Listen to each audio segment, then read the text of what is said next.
everyone, my name is Punit and welcome to our YouTube channel Commerce Classes by Anup sir. So previous lecture में हमने किया कि advantage and disadvantage of accounting and previously हमने lecture बनाया कि accounting क्या होता है, need of accounting, some type बहुत सारे क्वेश्चन सॉल्व किए हैं अकाउंटिंग के एंड अकाउंटिंग से रिलेटेड थ्योरी को भी कंप्लीट किया गया है। अगर आपने वो लेक्चर नहीं देखे तो आप हमारे चैनल पे जाके उन लेक्चर्स की स्टडी कर सकते हैं। And today we will discuss about the qualitative characteristic of accounting. कि हमने पढ़ लिया कि जो क्वांटिटेटिव जो कैरेक्टरिस्टिक होते हैं वो क्या होते हैं अकाउंटिंग के। हम ओनली मॉनेटरी टर्म में जो भी हमारे पास टर्म होती है, फाइनेंस के रूप में जो भी हमारे पास अमाउंट होती है, ओनली हम अकाउंटिंग में उसी को कंसीडर करते हैं। बट जो क्वालिटेटिव कैरेक्टरिस्टिक होती है उसको हम अकाउंटिंग में इंक्लूड नहीं करते जब हम मोस्टली अकाउंट्स क्रिएट करते हैं तब। बट कुछ एक कैरेक्टरिस्टिक होती है कि क्वालिटेटिव कैरेक्टरिस्टिक क्या होती है ऑफ अकाउंटिंग इंफॉर्मेशन। तो आज इसके बारे में हम डिस्कशन कर रहे हैं। First characteristic is that reliability. Reliability का मतलब क्या हुआ कि जो भी हम इंफॉर्मेशन प्रोवाइड करवा रहे हैं अकाउंटिंग की वो रिलायबल होनी चाहिए। रिलायबल का जहां पे हम बिलीव कर सके, जहां पे हमें ट्रस्ट हो कि हमें जो भी अकाउंटिंग की इंफॉर्मेशन ले रहे हैं वो क्या है हमारी वेरीफिएबल एंड फैक्चुअल, यानी कि फैक्ट और वेरिफिकेशन पर बेस है। इसका मतलब क्या हुआ कि अगर मान लो कि बैलेंस शीट में हमारे पास कोई भी एसेट्स है और हमें उसका वेरिफिकेशन करना है तो हम उसका वेरिफिकेशन कहाँ से करेंगे? हम उसका वेरिफिकेशन करेंगे कैश मेमो से, purchase invoice, sale invoice, agreement, property deed. तो इनसे हम क्या करेंगे कि वेरिफिकेशन करेंगे कि रियलिटी में ही हमारी एसेट्स कितने अमाउंट की है, कब सेल की गई, कब परचेज की गई। तो हम इसके ऊपर क्या कर सकते हैं?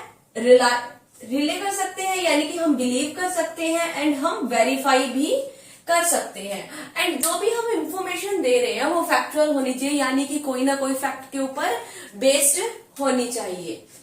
Next characteristic is that relevance. अब बात करते हैं रिलेवेंस की। जो अकाउंटिंग इंफॉर्मेशन होती है वो हमारी रिलेवेंस होनी चाहिए, यानी कि जो हमारी इररिलेवेंट इंफॉर्मेशन है, यहां पे हम बोलेंगे कि रिलेवेंट इंफॉर्मेशन को ही हम इंक्लूड करेंगे। रिलेवेंट इंफॉर्मेशन बोल सकते हैं या फिर हम नेसेसरी इंफॉर्मेशन बोल सकते हैं। नेसेसरी बोल सकते हैं हम, यानी कि जो हमारी जो अकाउंटिंग है उसके पॉइंट ऑफ व्यू से जो हमारे लिए रिलेवेंट है ओनली हम उन्हीं इंफॉर्मेशन को इंक्लूड करेंगे। लाइक मान लो कि कोई और भी खर्चे होते हैं हमारे फर्म में, मिसलीनियस एक्सपेंसेस होते हैं जैसे कि टी एक्सपेंसेस हो गया या फिर जो भी स्टेशनरी एक्सपेंसेस हो गया, उन एक्सपेंसेस को हम कंसीडर नहीं करते। हम ओनली जो हमारे अकाउंट्स के पॉइंट ऑफ व्यू से है हम उन्हीं अमाउंट को क्या करते हैं? इंक्लूड करते हैं एंड उन्हीं आइटम को हम कंसीडर करते हैं। अब बात करते हैं हम understandability.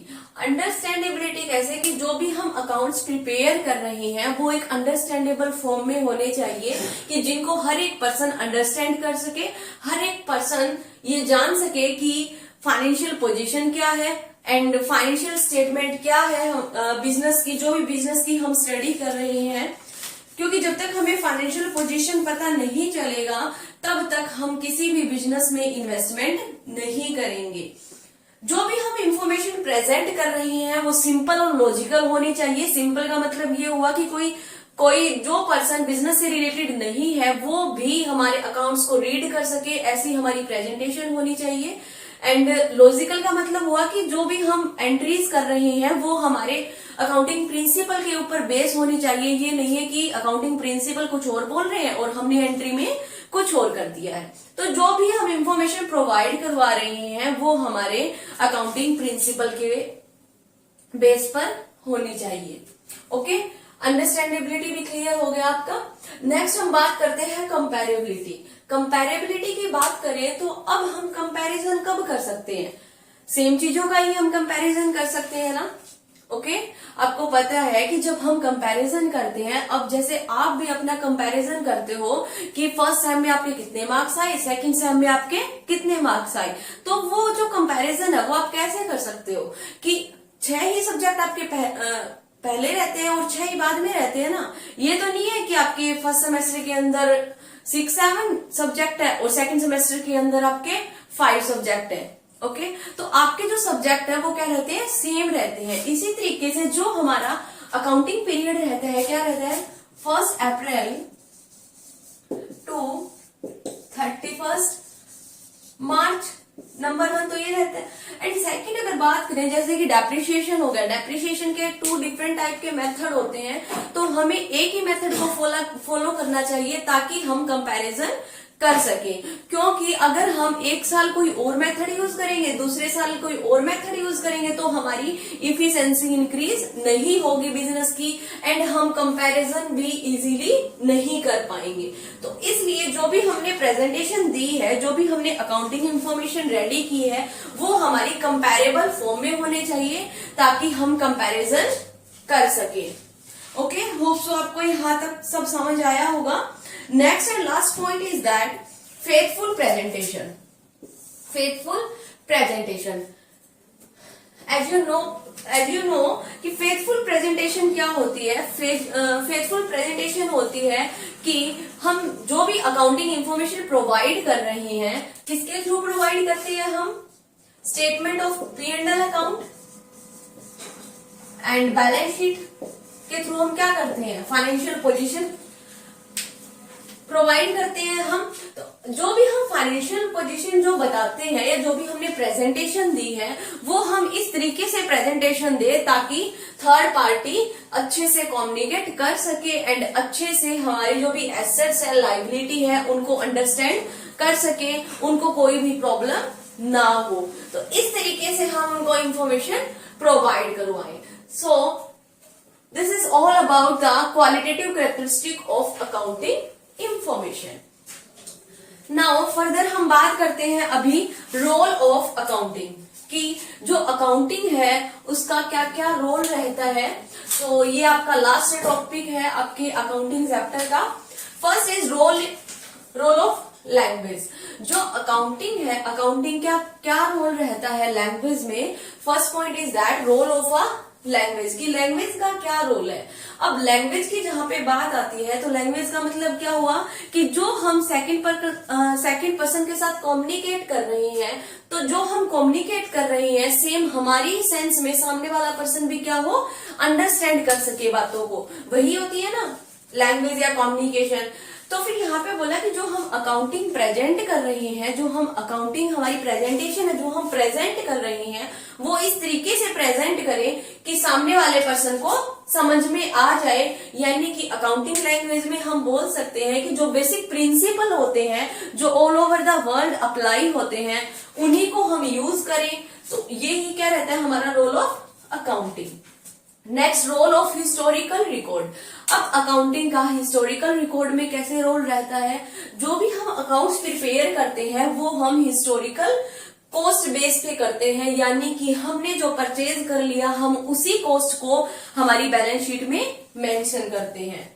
Next point is that determining the net profit, कि हमें अकाउंटिंग से क्या पता चलता है, नेट प्रॉफिट पता चलता है। और नेट प्रॉफिट किससे पता चलता है, statement of profit and loss account.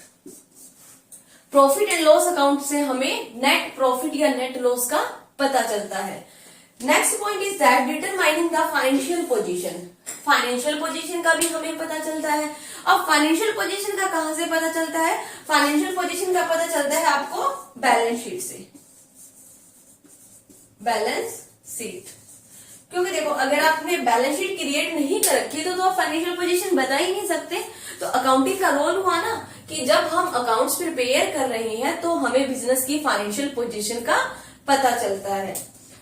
Next point is that information system. जो अकाउंटिंग है वो क्या है, इंफॉर्मेशन सिस्टम है। एक इंफॉर्मेशन प्रोवाइड करने का काम करता है, किसको, इन्वेस्टर को, क्रेडिटर को, ओके, गवर्नमेंट को, एटसेट्रा।